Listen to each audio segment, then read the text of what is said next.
Hi, I'm James Brown from BizTech Guru, and I'm talking with Prosper on the Online Prosperity Show about how you can get free from your business by implementing systems and processes.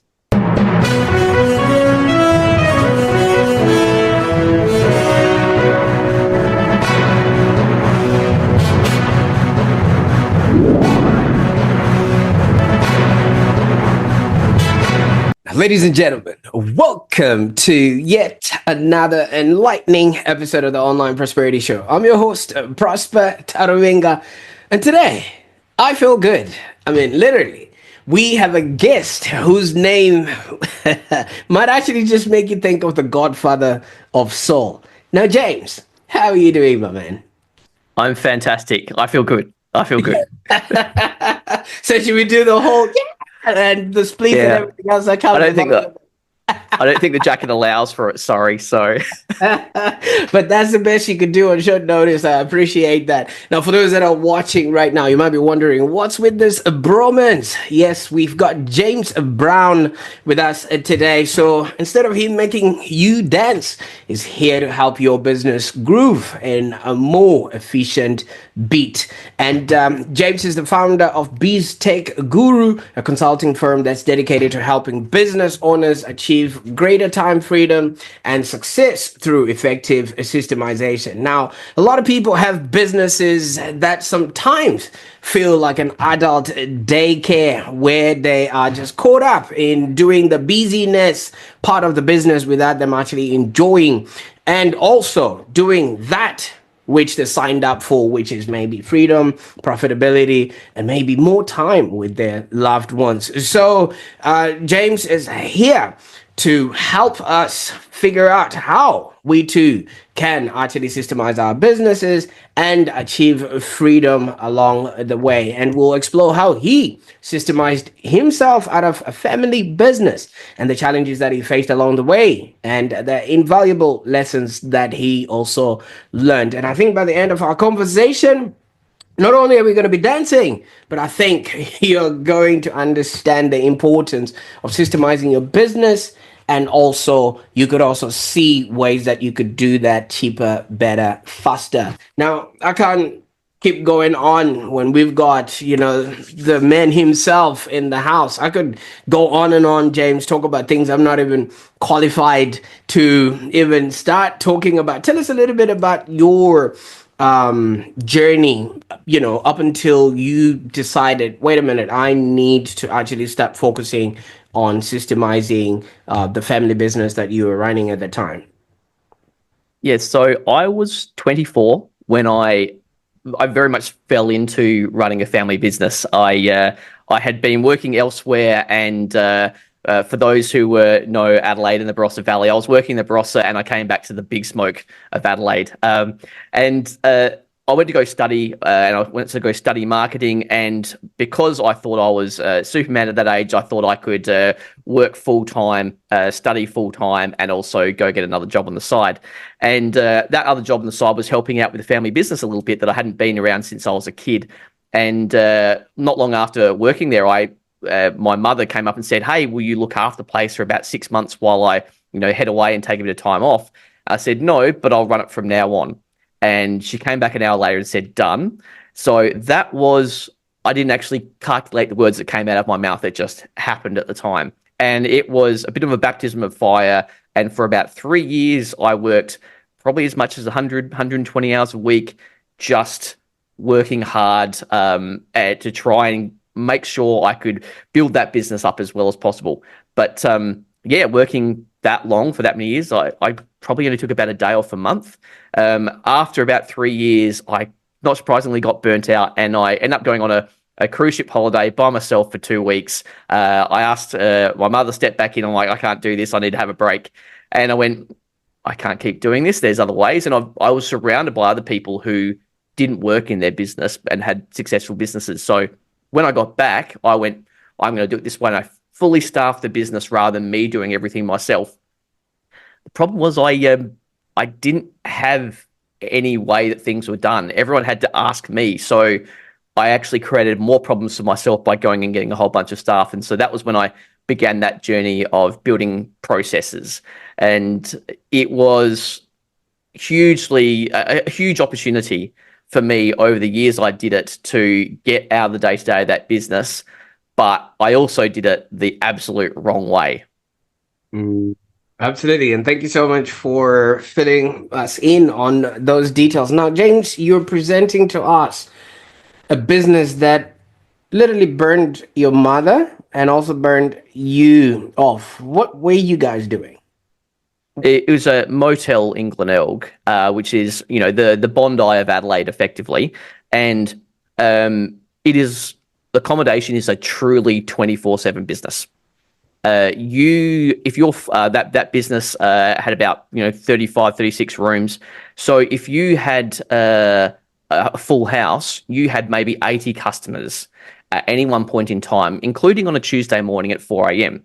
So if something went wrong or you had a problem at Tuesday at 4 a.m., guess who's starting to work right now? So it was very, very draining. And for anyone who's been in the industry for a long time, you go through several waves of enthusiasm and momentum. And yeah, it was, again, we had that business for 20 years, 30 years overall, and I ran it for the last 20, and we just exited it late last year. Absolutely. Well, maybe congratulations are in order for that, but we're going to hear the story about that. So, from what I'm hearing, James, this motel was a sort of a tourist destination, which meant people were coming there for holidays. But somehow, mom needed a holiday from the holiday, and you also then needed a 6 week holiday from the holiday as well. What were the operations like? Like if you could just give us a full day of what you guys had to do. Well, the business was open for 15 hours a day. It would open up at 7 a.m. and close at 10 p.m. And with what things were like in terms of a transient workforce that was often the type of team members that would be employed in that type of business, if someone called up to not go to work at maybe 6 o'clock in the morning, there would be circumstances where you are the person that has to work that 15 hours because it just so happened maybe you were already planning to work the afternoon, but the morning person wasn't there. And then you'd find out that you're maybe down on housekeeping staff or this type of stuff happens. And the stress of that style of business was immense. It wasn't necessarily a complex business to run, but trying to get all the moving parts heading in the same direction seemed to be a challenge. And I think only until we really started to shift our focus towards systems, up until that, it was just running uphill. But when I started to really train up a team who could do their roles well and who had clarity and support on how to do their roles and really wanted to do that job, we made it hard for ourselves up until that point. But when we got those people in place and we gave them the resources they need, everything magically became easier.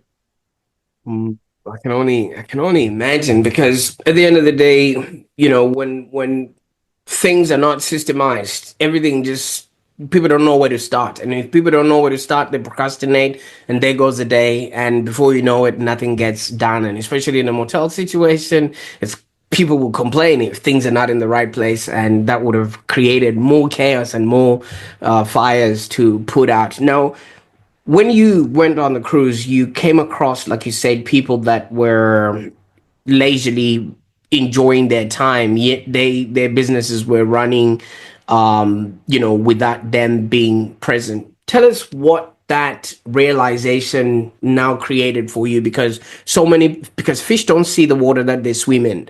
They might just think our business is different. Like you said, this is a motel, people are coming and going. You might not have seen that this would work within your business. Well, it wasn't just on the cruise, but I knew of plenty of examples in my life, including other family members who had ran businesses that worked on the business, but they didn't work in the business. Case in point, my father ran an aged care facility. Now, he's not a doctor, he's not a nurse, he administered the business. And so for him, it was because he wasn't necessarily one to go, I don't know, create some food for the residents or go change their bed sheets or go administer medicine or whatever. He ran the business. And so seeing that he had a team of, I don't know, 40 or so employees running the business for him, I had this constant object in my view of this is how things can be. You don't need to keep doing things this way. And so I became very bloody minded about getting my business systemized. I completely put the blinders on when I decided that I was going to do it. And I probably ended up spending at least 30 hours a week, if not more, just dedicated to systemizing, just myself, like basically all day, every day. And by doing that, there was a huge opportunity cost to me doing that because I was spending all my time systemizing. But I knew that if I just persisted and pursued, that eventually I would rise to the top of that mountain. You see, a lot of people get bogged down in running a business because they think nobody can do it better than they can. Or if they have a team member, they usually just want to maybe throw another person to a problem without actually realizing that the reason why that part of their business is not working is because there's no system. Now, let's just break it down a little bit. What is a system in and of itself? A system is really just a way of doing things. And it can be as simplistic as, Prosper, you have a system for how you brush your teeth. You have a system for how you go to the particular supermarket that you choose to go to. You go this way and then you turn that way. It's very, very simple. The fact that it's not written down doesn't mean it's not a system. So in terms of how businesses run, businesses are just a collection of systems. This piece fits into that piece, which connects to that piece, and they all trigger their different elements to make the business function. And the weakness is that it's not documented. There is actually often a way of doing things. Once businesses have been around for long enough that there starts to be stability, and often key people, we call them key persons of dependence, key people that really know how to do stuff within the business, then things start to stabilize. But when that one person leaves, or if, heaven forbid, you want to go take a holiday as the business owner, everything stops working. And not realizing that if you don't, I'm a big fan of if it's not written down, it doesn't exist, right? And so understanding that having a system is great, but just having your intellectual property in the minds of your team is not good enough. You need to have it documented in some way, shape, or form. Right. Now, you mentioned that once you did that, you took out all of that IP from your head, and you systemized yourself out of your family business. It actually gave you freedom to now choose your next steps. First of all, maybe walk us through how this transformation had an impact to your perspective in business operations, because you guys had always been running the business like this. You now seen other people doing it, and now you're systemizing your business as well, in this instance, because so many people, if they knew how to do this, they would have done it already. I think the great challenge is I didn't know how to do it. I understood the concept that it needed to be written down. People need to have this clarity, but I didn't know what best practice was. And back in that day, there really, I don't think, was a good methodology or pathway that I could, just go and latch onto and find. So I just made it up as I went. Now, that is not a good business strategy in any way, shape, or form, but I figured I just needed to get to that point. So I would sit there and I'll just write out what I thought needed to be the process. But I alluded to earlier, I did it wrong. The way that my mind works is I like to know the why behind things. Now, I'm not sure if you're familiar with Bernice McCarthy. There's a methodology called format, which is, why, what, how, what else, or what now, depending on what your perspective on it. And for me, I'm a why person. And so guess what? All the processes that I used to write back in the day were all really centric around why, which was fantastic for training, because these processes would end up being more of a thesis than a process, because I'd want to give all the context and layer it over so that anyone who could learn that would really deeply understand why we had to do that thing, such that they'd understand all the necessary steps and why each one was important. The problem was that when I got my act together, I actually started to have quite low staff turnover. And so I had good team members that were with me for quite a while who had a wall of words in terms of how to do these processes that maybe the first time round when they'll be trained up how to do it, it was great. But if they wanted to go just check something, or they hadn't done something in a while, so they wanted to go see a step that they weren't quite sure about, there's a thesis that they have to trawl through to try and find the information, and it actually created friction because my processes were overwhelming. They just weren't done very well. So I know better now, but back in the day, I just did whatever I could to try and move that mountain, climb that mountain such that I could get to this goal that was the pie in the sky idea of having the business run without me. Mm. From what I'm hearing, obviously you can't climb the ladder of success with your hands full. And, with what I come across, James, you'll be surprised.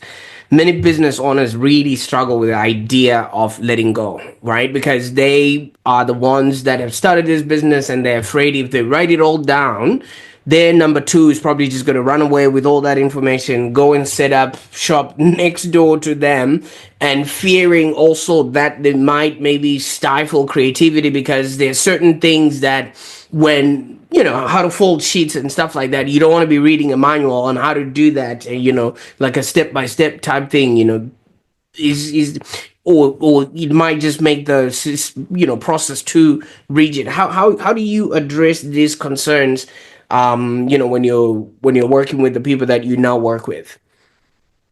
I love the saying, what if you train them and they leave? The response is, what if you don't and they stay? Ooh. Right? In terms of having a team member and not giving them all the resources and information and clarity that they need to do their job, that's actually a disservice to that team member. No team member has ever said, can you please give me less clarity and direction in my job? It's not something that people would say. So people are actually hungry for this information. But you bring up a great challenge in terms of the idea of letting go versus protecting your IP, your intellectual property, how your business does what it does. What I challenge most people to consider, and I remember one of my very early clients broaching this topic, he runs a car workshop, and he was joining a group program of mine that happened to have another person who ran a car workshop, both in different regions and with different niches. And he was concerned that in the group program that we're doing, that some of his IP, the special sauce that he has for his business, would get exposed and the other person might be able to take it and use it. And I went through and said, let's go through your, let's say, your departments for your business. Are you doing something exceptional with your marketing that is head and shoulders above the rest of your market? And he's like, oh, absolutely not. What about your sales process? He goes, I don't think we really have one. It's like, okay, what about how you're doing finance? He goes, well, that's done by my wife, so I don't think there's anything particularly fancy there. What about your HR? It's like, oh, we're good for our people, but we don't have any processes. What about how you manage the business? It's like, oh, that just feels made up every single day. And what about the operations? He goes, well, that probably, there's a couple of things that we do there. I said, well, do you think you could potentially learn something from this other person? He's like, oh, well, yeah. So in terms of understanding that your intellectual property is probably not as special as you really think it is, but appreciating, I know, it cuts deep, right? But appreciating that if you want to get out of the day-to-day of your business, you have to make a choice. Either stay where you are, running your business all day, every day, and being tied to the business indefinitely, or choosing something different. Choosing to let go, choosing to empower your team, and giving yourself opportunity to actually step back from the business and potentially even make a bit more money than you were when you just had it all on your own shoulders. In my culture, we've got a statement that if you want to go far, you go alone, but if you want to go further, you go together. Have you ever heard of that statement, James? Absolutely. Absolutely. Do you know what it actually means in terms of where that emanates from? I don't know the origin of it, no. Okay. So in Africa, we are usually a hunting or a gathering community. I mean, these days, yes, there is supermarkets and everything else, but traditionally, people would go hunting for for their steak or their Mm. burgers. I don't know if their pizzas and things like that. But during a hunting expedition, you would maybe, the further you go, that's where you actually find the animals, because that's how, nature happens. When people inhabit a place, livestock or wildlife moves further away. So if you want to go to those parts where the livestock has sort of gone, you're going to need a team. Okay, so you're going to need a team of a sporter, you're going to need somebody who's a good runner, you're going to need somebody who's also strong enough to carry the loot back home, and you're going to need somebody who's a good cook, because it might take days. So while people are out hunting, somebody should be cooking whatever small animals you've caught during that time. Now, can you imagine there's all these people, all these systems that are happening while the whole hunting expedition is happening? If you, as opposed to have gone by just you yourself, you won't go as far, because you get hungry, you're afraid you might actually get eaten while you're out there, because you don't have the protection of other people like that. And such is what a business is. And so many people don't quite notice that if you now want to bring these people together, there has to be a system that connects all of that. And I'm supposing this is what you do at BizTech Guru, right? Yeah, absolutely. And the way you explained it in terms of that every person's got their role. Now, because it's probably the same people over and over within that group, they don't need to have it written down because it's just what they do. The same as I mentioned about brushing your teeth or driving to the shops. You already know you're not delegating that responsibility. I mean, I don't know if you delegate to someone else to brush your teeth sometimes, but it's because you're not delegating, it doesn't need to get documented. However, when you're running a business and you're looking for, some endurance there, maybe some people rise to the top and they need to delegate off their other roles to other people who are coming up through the ranks, or whether someone leaves and moves on and you need to make sure that you can hand those responsibilities on to, the next people that come through. You need to have some way of transferring that knowledge. And with the people who are the hunters and the collectors and doing this type of stuff, that's fine because they know their roles. But if you were to introduce a new person into that group, they would have to get trained personally. And that's fine for that case scenario if you're not looking to get leverage. But if you're looking to run a business at scale and you're not taking advantage of opportunities to capture information that can be transferred to other people forever, then you're really missing some of the key things that are actually going to be able to accelerate your business forward. So when somebody shows up at BizTech Guru, what are they hoping to walk away with? Generally, more time, because most of the people I speak with have got established businesses that aren't broken. We have this issue where because we think our business can be improved, that it therefore must be broken. But the people I speak to have got an established business that's got a decent team that's profitable, but the business isn't running in the way that the owner really wants because they don't have the time and the autonomy and to be able to go and do maybe other things. And maybe those other things might be starting up a new business. That's what I did. But maybe it's just going and picking the kids up from school, or being able to take an extra long weekend when it's the Australia Day or the June long weekend. So looking for how do we free up that business owner is always the first thing we focus on, because when we look at how they operate their business, there's usually traps where that business owner is involved, which is typically around things like marketing and sales and how to onboard customers and things like that. Because the first thing in a business that gets scaled is delivery. Every single time you add people into that part of the business so that you can get out of being too hands-on, but then it becomes a problem because that starts to grow because you've got more people in there and the business owner gets trapped at trying to feed the machine. So really identifying what we call the critical client flow using Systemology, which is what is the Pareto principle, the 80-20 of how your business does whatever it does to generate value for your customers and for your business. We just focus on that first, because if you can get the business owner out of that, they can start to see the opportunities for the future. I think you introduced a term that maybe needs a little bit of explanation: systemology. Does that mean you guys have gotten systems to a science now? Absolutely. And one of the things that struck me about the first time I learned about Systemology, which was in 2020 when David Jennings launched that book, was how simple it is. It's frustratingly simple. When I first read it, was even a bit angry at myself for not seeing, I guess, the forest from the trees. Because, as I mentioned, when I systemized that motel, I did it the wrong way. I did it all myself. I didn't empower my team to do it for me. I made everything way too detailed and way too complex. But also, I had no structure or rhyme or reason for what I systemized first. I just systemized what was in front of me. And then after that was done, I systemized what else was in front of me. There was no strategy involved. And that's really what systemology is. Systemology is the system for how you systemize a business. Mm.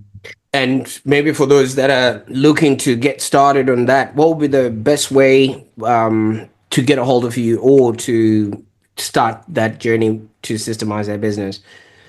So you could just go download the book or buy the book from Amazon, but there is systemology.com where you can learn about how we help people systemize their businesses, or you can catch me at biztechguru.com.au and you can see a little bit more about what I specialize in terms of that particular niche. Absolutely. I'll make sure that all those links are in the show notes below. Now, James, in as much as it's well and good to let go of, the day-to-day mundane and make sure that everything is systemized, which then puts you in a place of freedom, like you said. But most entrepreneurs identify with their role and them being needed and them actually producing that, or delivering that to their customers and things like that. What do you encourage people to do with all the extra time now that they have systemized their business and they're no longer needed? That's a really astute point, Prosper. And it's a conversation I usually get to when I start working with clients, because I mentioned before about the critical client flow. It's the main way your business makes money, right? And it's not that systemology or systems is all about being money focused, but if your business doesn't make money, you don't have a business.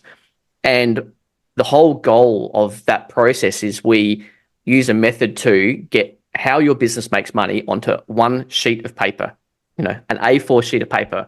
It is very confronting for some business owners to see the complexity that they dream that their business is simplified down to a single sheet. And then when you go through and go, okay, so let's look at this. Who does that? And they're like, I do. What about that? Oh, that's me. What about that stuff there? That's me. And we're going through all these different tasks or functions of the business. And then we eventually get down to stuff that other team involved in. And it's like, well, they do that, but I have to help. And they do that and I have to help. And then we sort of go down the path of saying, what if that was systemized? If we bottled how your business does that stuff so well, because your business is working fine right now, can always be better, but it's working fine right now. What if we bottled that so it was delegatable and we put the right team in there to do that work? What would you do? And usually they're like, what do you mean? And I say, what would you do with your 40 or 50 hours a week that you're currently doing? Because how much extra free time would you have if that was delegated? And then you start to see their eyes glaze over and go, oh, and some people go different ways. And they're like, well, I like running my business. I love running my business. I'm very passionate about it. And other people go, oh, I'd go to Europe for 6 weeks, or I'd go to my kids' sports. I was doing a presentation to a whole bunch of tradies, and I was asking this question to a particular guy, and I said, "What would you do if this stuff was delegated?" And he welled up with tears. He said, "Oh, I do quotes on Saturdays." He goes, "I get to go see my kids play sport." Now, Wow. my kids love sport and things like that, and it's like that's for me the impact, which is having the freedom of choice to start to do stuff that you actually really want to do, rather than being in the status quo of thinking that you need to be there for your business. Mm. Absolutely. Yeah, because we really get caught up in the day to day, and then we now sort of place our identity to what it is that we're doing there. But that's not only on the business owner side of things, you know what I mean? There's also getting the team buy-in when the business owner then decides to put systems, and maybe they have their number one or employee number one or number two was always done things like this, and now you're bringing in all these new changes, and maybe team members, might not be party to this systemization process. How do you then help business owners ensure there's a successful transition or that successful implementation of these new systems? As I mentioned before, at people's heart, they are actually looking for more direction and clarity about what's expected of them. People love being right, and they actually want to do well. There's very, very few malicious people out there that in their heart of hearts want to do badly, right? Or they want to make things hard for people. People are always trying to do the right thing. And so in terms of a team in a business, if a business owner is starting to bring in systems and processes, it's important for, we don't talk about just the business owner, but we talk about having a systems champion. But we need to make sure that there are people that are ensuring that the team are seeing what's in it for them. When people are listening to me talk right now, they're constantly going through a filter of what's in this for me. What can James explain to me that will help me, move forward to the next, the next more important thing, right? So if you are doing that with your team, if you are connecting with them and helping them see for themselves that if, let's say, a supervisor, for example, who knows the business inside and outside and back to front, if you explain to that supervisor that if we have these systems created, it means that when you have to train up and delegate stuff to other people, it's quicker and easier, and they're asking high quality questions. So you don't need to mess around with all the basic stuff. When you identify for that person with where they're at in their life and what they're looking for from working for you, and you help them connect that outcome with how systems or processes will help, it becomes a very easy equation to solve. Mm. But James, I don't know if you know Sally's situation or John's situation or Peter's situation who's reading right now. They probably just started a business. They don't have the 20 years experience that you had, in the family business. They never wear a coxa and, leading a team of rowers, to championships and things of that nature. Is this available to any business owner, or is this something that is specially for the special among us who can lead a team and make things like this happen? So while, yeah, having practice helps, if you think about if you were having coffee with a friend and they were going through something and you genuinely ask them, hey, what's going on for you? How can I help? Or tell me about that. If you carry the same approach into genuinely being interested in your team and have those same type of conversations, back when I had lots of in-person team members, I'd go out for coffee and I'd buy them coffee and say, how's uni? What's been going on for you? Are you still seeing that guy? What's been happening, just to understand where they're at in their world.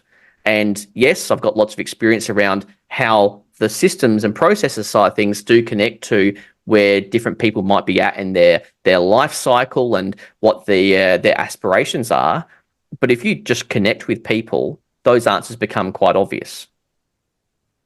Mm, absolutely. So it's a people first move before you even start looking at what the system is doing. And I think that's the best way of looking at it, because I mean, if it was easy, everybody would be doing it. But I think a lot of people get bogged down into, oh my God, what technology am I using? What best practices need to come into play and things of that nature. And speaking of technology, we're hearing everything to do with AI and its dogs, because the dogs are actually starting to come up that are AI powered.